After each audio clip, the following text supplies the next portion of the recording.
Velhos hábitos. O corpo não dá cólera àquele que não a tem, como não dá aos outros vícios. Todas as virtudes e todos os vícios são inerentes ao espírito. Sem isso, onde estariam o mérito e a responsabilidade? Capítulo 9, item 10. Em primeiro lugar, é necessário conceituar que vícios são dependências vigorosas e profundas de uma pessoa que se encontra sob o controle de outras ou de determinadas coisas. Portanto, deve ser considerado como vício não apenas o consumo de tóxicos e de outros produtos de origem natural ou sintética. O conceito é mais amplo. Analisando-o em profundidade, podemos interpretá-lo como atitude mental que nos leva compulsoriamente à subjugação a pessoas e situações.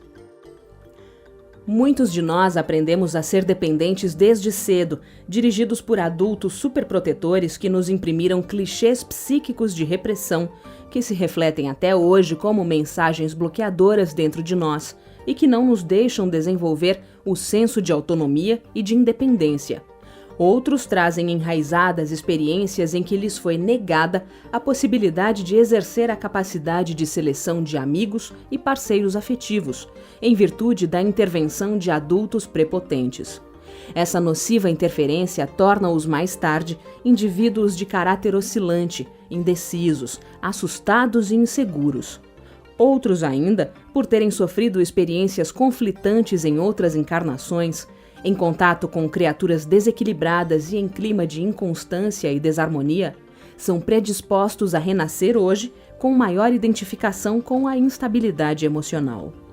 Dessa forma, entendemos que os fatores que propiciam os vícios e as compulsões ocorrem em ambientes familiares, sociais desarmônicos, desta ou de outras encarnações, onde deixamos as pressões, traumas, coações, desajustes e conflitos se enraizarem em nossa zona mental ou perispiritual, porquanto os vícios não passam de efeitos externos de nossos conflitos internos.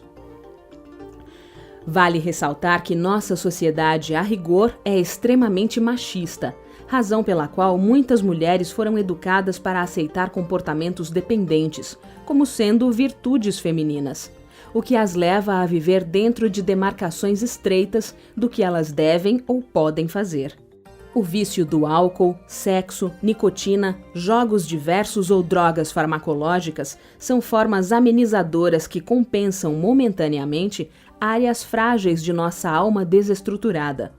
Aliviam as carências, as ansiedades, os desajustes, as tensões psicológicas e reduzem os impulsos energéticos que produzem as insatisfações e o chamado mal-estar interior. Pode parecer que as opções vício-dependência disfarcem ou abrandem a pressão torturante, porém o desconforto permanece imutável. O álcool e a droga são sedativos ou analgésicos, mas por acarretar gravíssimas consequências, são denominados vícios autodestrutivos. A comida é uma dependência considerada de início vício neutro, para depois transformar-se numa opção de fuga negativa e profundamente desorganizadora do nosso corpo físico-psíquico. Há manias ou vícios comportamentais tão graves e sérios que nos levam a ser tratados e considerados como pessoas de difícil convivência, isto é, inconvenientes. Vício de falar descontroladamente, sem raciocinar, desconectando-nos do equilíbrio e do bom senso. Vício de mentir constantemente para nós mesmos e para os outros, por não querermos tomar contato com a realidade.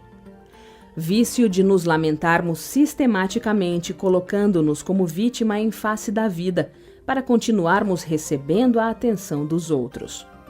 Vício de nos acharmos sempre certos, para podermos suprir a enorme insegurança que existe em nós.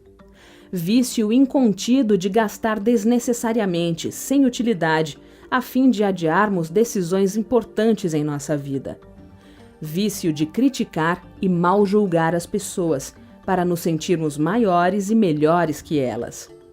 Vício de trabalhar descontroladamente, sem interrupção, para nos distrairmos interiormente, evitando desse modo os conflitos que não temos coragem de enfrentar.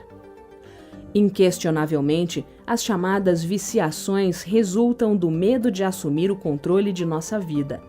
E, ao mesmo tempo, do medo de nos responsabilizarmos por nossos atos e atitudes, permitindo que eles fiquem fora de nosso controle e de nossas escolhas.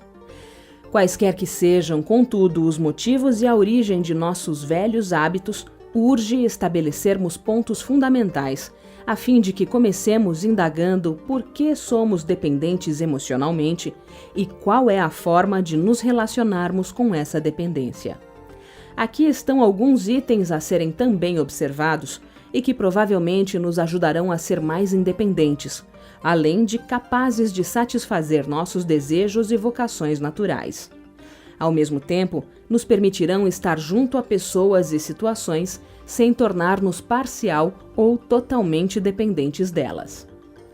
Aguçar nossa capacidade de decidir, de optar e de escolher cada vez mais livre das opiniões alheias.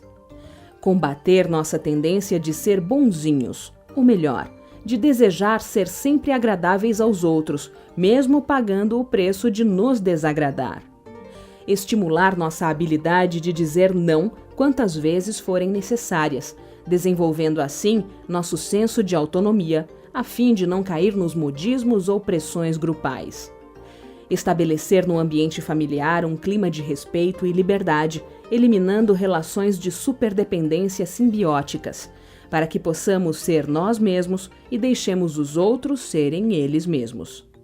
Criar padrões de comportamentos positivos, pois comportamentos são hábitos, e nossos hábitos determinam a facilidade de aceitarmos ou não as circunstâncias da vida. Conscientizar-nos de que somos seres humanos livres por natureza, mas também responsáveis por nossos atos e pensamentos, pois recebemos por herança natural o livre-arbítrio. Cultivar constantemente o autoconhecimento, reforçando nossa visão nos traços de nossa personalidade que já conhecemos, buscando nossos traços interiores que ainda nos são desconhecidos, analisando as opiniões de outras pessoas que, ao contrário de nós, já conhecem o nosso perfil psicológico, aceitando plenamente nosso lado inadequado, sem jamais escondê-lo de nós mesmos e dos outros, tentando, porém, equilibrá-lo. Meditemos, pois, sobre essas ponderações, que com certeza nos ajudarão a libertar-nos dessas necessidades constrangedoras, cujas verdadeiras matrizes se encontram na intimidade de nós mesmos.